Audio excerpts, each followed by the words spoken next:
अयोध्या में राम मंदिर की प्राण प्रतिष्ठा का अनुष्ठान 16 जनवरी से विधिवत शुरू हो जाएगा। प्राण प्रतिष्ठा के मुख्य अनुष्ठान में शामिल होने के लिए प्रधानमंत्री नरेंद्र मोदी ने 11 दिन का यम नियम व्रत शुरू कर दिया है। पूरी दुनिया के राम भक्तों की नजर अब अयोध्या पर है।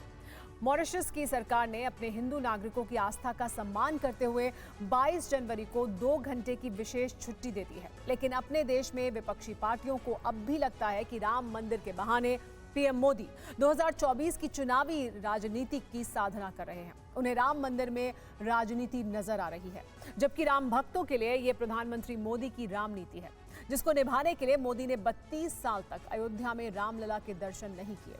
लेकिन अब उनकी राम सिद्धि पूरी हो रही है।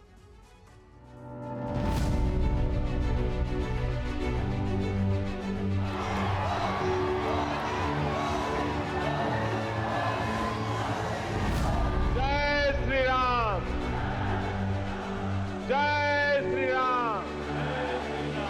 जय जय श्री राम।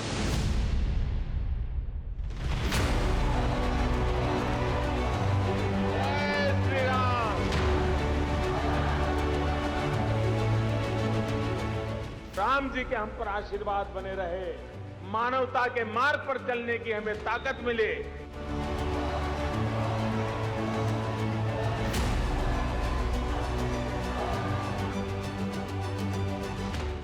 ये जयघोष सिर्फ सियाराम की नगरी में ही नहीं सुनाई दे रहा, बल्कि इसकी गूंज पूरे विश्व भर में है। जय श्री राम, जय जय श्री राम। आज हमें सौभाग्य मिला है कि हम भगवान राम का भव्यतम मंदिर बनता देख पा रहे हैं। प्रधानमंत्री नरेंद्र मोदी ने पूरे देश को राममय बनाया तो विरोधियों को इसमें भी राजनीति की बू आने लगी। आरोप लगाया जाने लगा कि राम मंदिर के बहाने पीएम मोदी 2024 की चुनावी बिसात बिछा रहे हैं। ये ऐतिहासिक क्षण बहुत भाग्य से हम सभी के जीवन में आया है। अभी कंस्ट्रक्शन हो रहा है मंदिरों का, वहां पर जाके वहां फोटो निकाल लेते हैं, कभी केरला में निकाल लेते हैं, कभी बंबई में निकाल लेते हैं। हर जगह जाकर नए नए ये अपने वस्त्र पहन के हर जगह से फोटो रोज आप तो देखते रहे होंगे।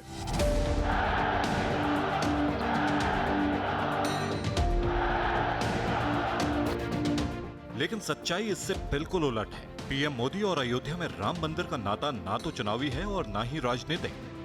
अयोध्या के मंदिर में रामलला की प्राण प्रतिष्ठा में पीएम मोदी की व्यक्तिगत दिलचस्पी उस संकल्प की वजह से है जो उन्होंने आज से ठीक 32 साल पहले लिया था।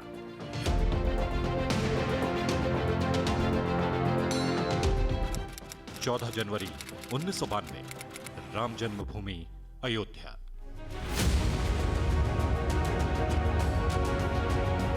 मोदी उस दिन अयोध्या में थे। वो तत्कालीन बीजेपी अध्यक्ष मुरली मनोहर जोशी की उस एकता यात्रा के सूत्रधार थे। मोदी ने रामलला के दर्शन किए और अयोध्या से प्रस्थान करते समय उन्होंने संकल्प लिया कि अब अयोध्या तभी आएंगे जब भगवान राम का भव्य मंदिर बन जाएगा। पीएम मोदी ने वही संकल्प अक्टूबर 1998 में मॉरिशस में दोहराया। उस वक्त भी मोदी सत्ता में नहीं थे, वो अंतर्राष्ट्रीय रामायण सम्मेलन में हिस्सा लेने गए थे।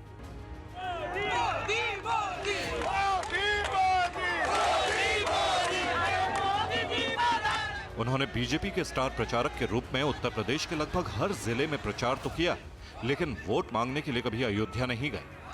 वो 1992 के बाद पहली बार अयोध्या तब पहुंचे जब सुप्रीम कोर्ट के फैसले से राम मंदिर निर्माण के सभी रोड़े दूर हो चुके थे।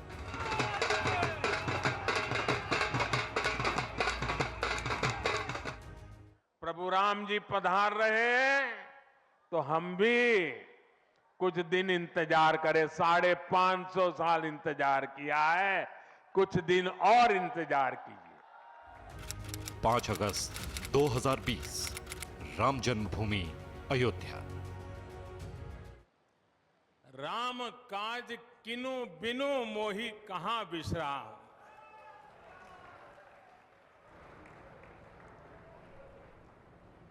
भारत आज भगवान भास्कर के सानिध्य में सरयू के किनारे एक स्वर्णिम अध्याय रच रहा है।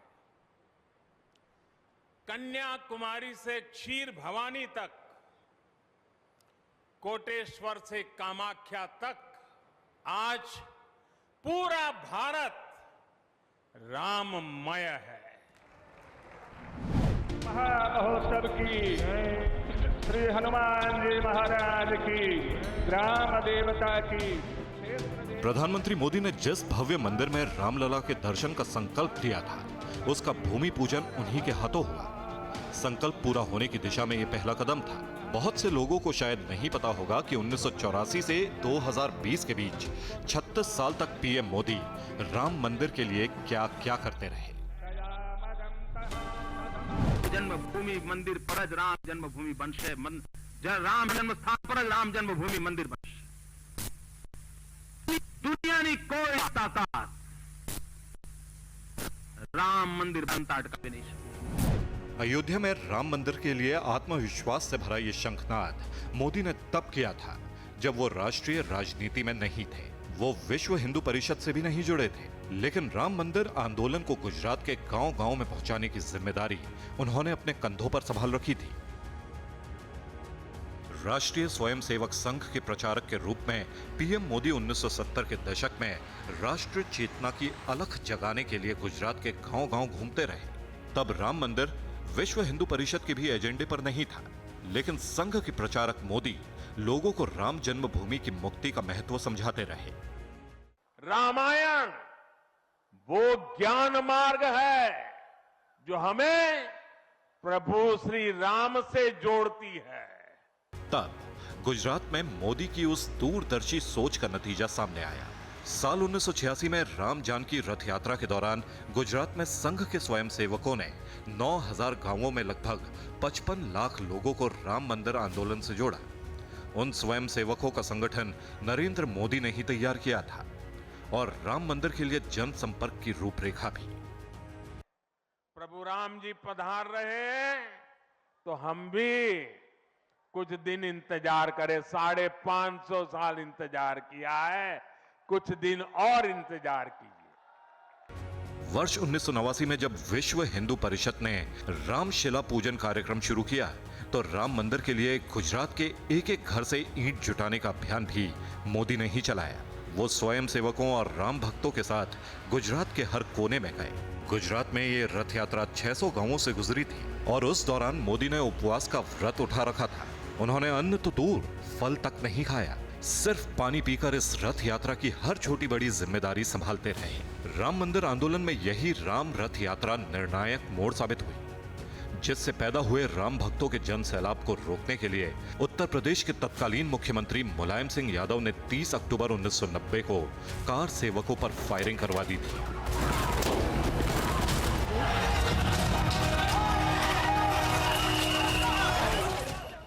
वो स्वर जो शताब्दियों से यहां कहा जाता है, भय प्रगट कृपाला, दीन दयाला, कौशल्या हितकारी।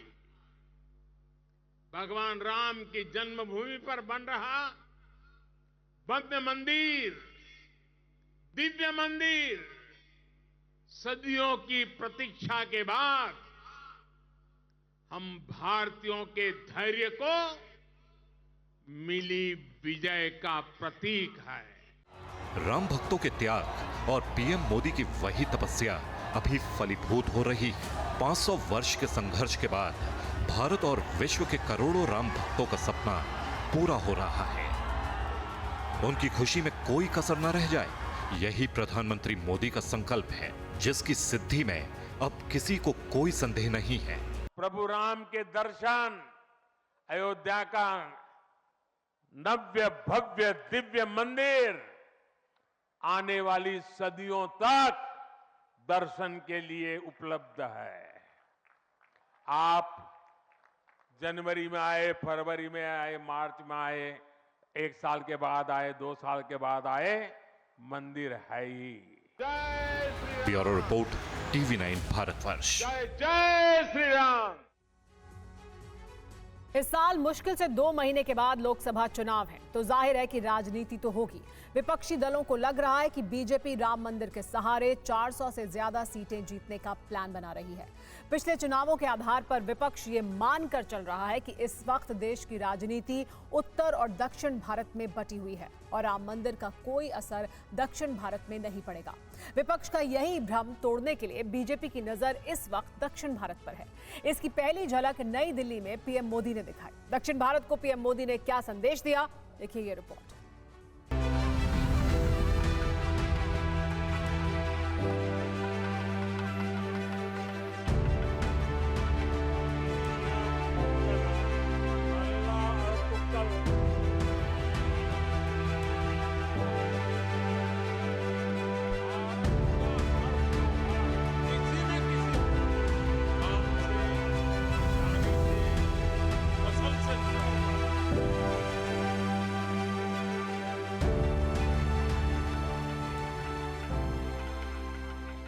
नई दिल्ली में केंद्रीय मत्स्य, पशुपालन और डेयरी राज्य मंत्री एल मुरुगन का आवास तमिल संस्कृति के रंग में रंगा था। मौका था पोंगल पर्व का, जिसे प्रधानमंत्री नरेंद्र मोदी ने राष्ट्र निर्माण से जोड़ा और किसानों से शुरू करके नौजवानों तक अपना संदेश पहुंचा दिया। अच्छी फसल, पढ़े लिखे व्यक्ति और ईमानदार व्यापारी, ये तीनों मिलकर राष्ट्र निर्माण करते हैं। तिरुवल्लुवर जी ने पॉलिटिशियन का उल्लेख नहीं किया है।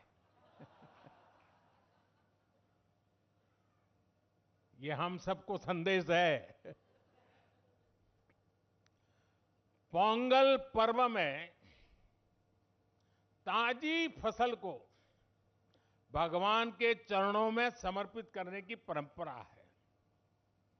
इस पूरी उत्सव परंपरा के केंद्र में हमारे अन्नदाता, हमारे किसान है। और वैसे भी भारत का हर त्योहार किसी न किसी रूप में गांव से, किसानी से, फसल से जुड़ा हुआ होता है। पोंगल में किसानों और नौजवानों का जिक्र उन्होंने क्यों किया, इसे समझने के लिए पीएम मोदी का वो बयान याद कीजिए, जिसमें उन्होंने इंडिया अलायंस के जातिगत जनगणना की काट के तौर पर समझाया था कि देश में सिर्फ 4 ही जातियां हैं। मेरे लिए सबसे बड़ी जाति है गरीब, मेरे लिए सबसे बड़ी जाति है युवा, मेरे लिए सबसे बड़ी जाति है महिलाएं, मेरे लिए सबसे बड़ी जाति है किसान। इन 4 जातियों का उत्थान ही अगर भारत को विकसित बनाएगा, और अगर 4 का हो जाएगा ना, इसका मतलब सबका हो जाएगा। पोंगल उत्सव में उन्होंने श्री अन्न के जरिए किसानों और नौजवानों की बात की, तो महिलाओं की अनदेखी भला कैसे हो सकती थी।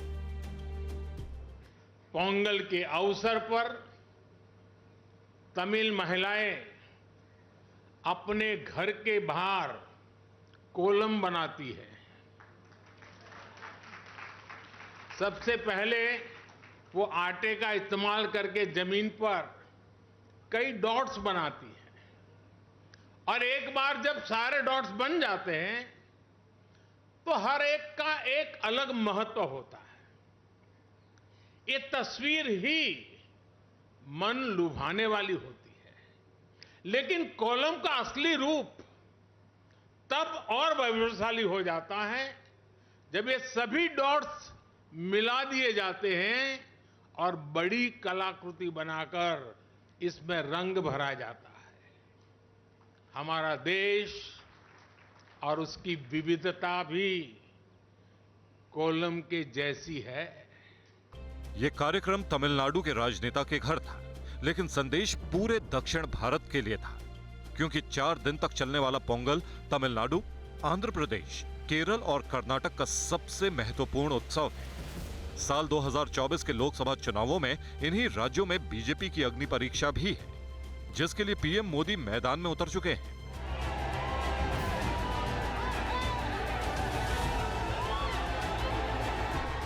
साल की शुरुआत प्रधानमंत्री मोदी ने केरल से की। लोकसभा की 20 सीटों वाले केरल में बीजेपी का पिछले चुनाव में खाता भी नहीं खुला था। फिर भी 3 जनवरी को केरल के त्रिशूर में प्रधानमंत्री मोदी ने 1 किलोमीटर लंबा रोड शो और फिर 2 लाख महिलाओं की श्री त्री शक्ति मोदी कोप्पम यानी महिला शक्ति मोदी के साथ रैली करके दिखा दिया कि 2024 के चुनाव में केरल में लेफ्ट और कांग्रेस के गठबंधनों की राह मुश्किल होने वाली है।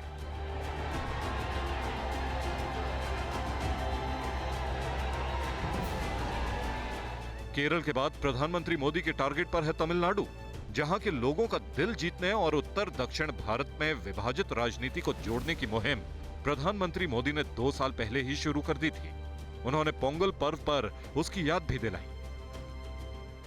बीते समय में काशी तमिल संगमम और सौराष्ट्र तमिल संगमम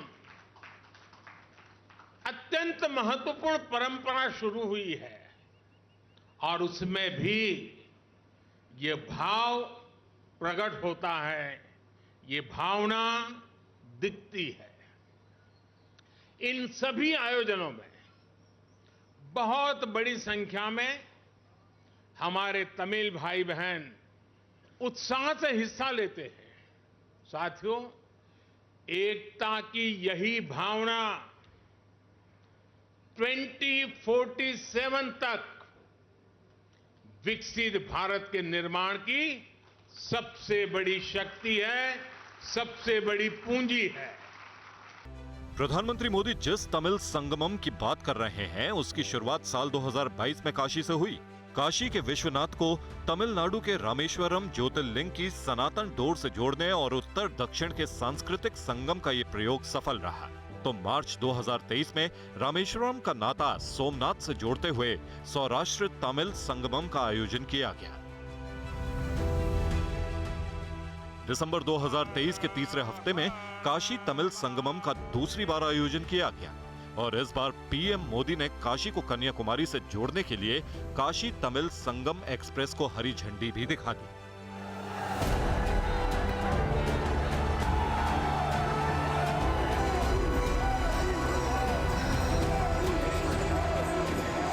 बीजेपी ने साल 2024 के चुनाव के लिए अब की बार 400 पार का नारा दिया है और विपक्षी दल इसी भ्रम में है कि प्रधानमंत्री मोदी सिर्फ राम मंदिर में प्राण प्रतिष्ठा के भरोसे हैं। विपक्षी नेताओं को लगता है कि राम मंदिर का असर सिर्फ उत्तर भारत तक ही होगा, जबकि उनके पैरों तले से जमीन खिसकाने के लिए बीजेपी ने दक्षिण भारत में भी चक्रव्यूह तैयार करना शुरू कर दिया है।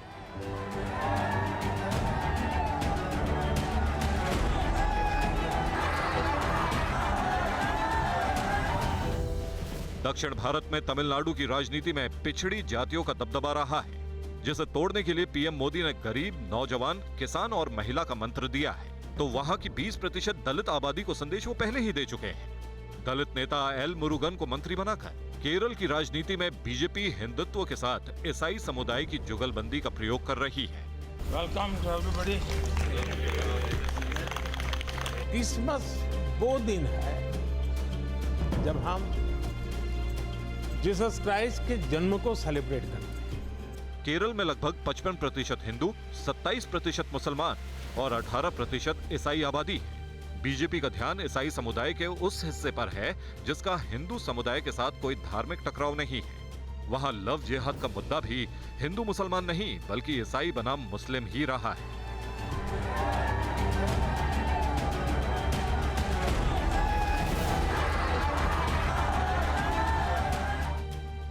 कर्नाटक में बीजेपी की ताकत लिंगायत समुदाय रहा है। उसे साधने के लिए ही बीजेपी ने लिंगायतों के निर्विवाद नेता रहे बीएस येदियुरप्पा के बेटे बीवाई विजयेंद्र को पिछले साल नवंबर में पार्टी की कमान सौंप दी।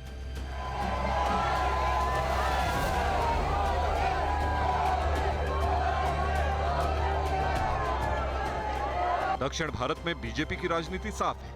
वो केरल, तमिलनाडु, तेलंगाना और आंध्र प्रदेश मिलाकर 119 में से 50 सीट जीतने का टारगेट लेकर चल रही है। कर्नाटक और तेलंगाना में पिछली बार बीजेपी ने 30 सीटों पर जीत हासिल की थी। बीजेपी को उम्मीद है कि कर्नाटक में बीआरएस के कमजोर होने का फायदा उसे मिल सकता है। रहा सवाल दूसरे राज्यों का, तो मोदी के नाम पर कब किस राज्य में कैसे बाजी पलट जाए, ये पहेली तो विपक्ष के नेता बीते 10 साल में नहीं सुलझा पाए। Bureau report, TV9 Bharatvarsh.